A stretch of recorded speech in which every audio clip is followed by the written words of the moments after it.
வீட்டில் ஸ்நாக்ஸ் எதுவும் இல்லை, சரி கார சேவ் செய்யலான்னு சொல்லிட்டு ரெடி பண்ணிட்டு இருந்தேன். ரொம்ப ஈஸியாக வீட்டிலே செய்யலாம்.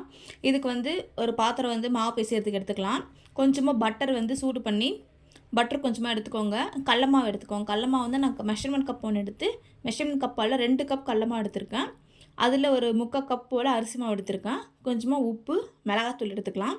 நல்லா மிக்ஸ் பண்ணி விட்டுட்டு ஒரு 5, 6 பல்லு போல் பூண்டு எடுத்திருக்கேன். இது நல்லா நசுக்கி எடுத்துக்கோங்க. அதுக்கப்புறமேட்டா மிளகு கொஞ்சம், சீரகம் கொஞ்சம், இது 2மே அம்மியில் நசுக்கி எடுத்துக்கலாம். நீங்கள் வந்து பூண்டு ஆப்ஷனல் தான், உங்களுக்கு வேணுனா போட்டுக்கோங்க, இல்லை விட்டுருங்க. எல்லாத்தையும் போட்டு நல்லா மிக்ஸ் பண்ணி தண்ணி ஊற்றி நல்லா மிக்ஸ் பண்ணிக்கோங்க.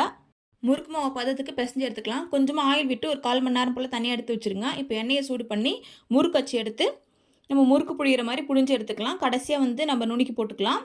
இப்போ வந்து முறுக்கு எடுத்து வச்சுட்டு அடுப்பு ஆஃப் பண்ணதுக்கப்புறமா கருவேப்பிலையும் கொஞ்சமாக அதிலே வறுத்து எடுத்து போட்டுக்கோங்க. இப்போ கார சேவ் மாதிரி உடச்சி பாக்ஸில் போட்டு வச்சுட்டிங்கன்னா ஸ்நாக்ஸ் ரெடி. சூப்பராக இருக்கும். கண்டிப்பாக ட்ரை பண்ணி பாருங்கள்.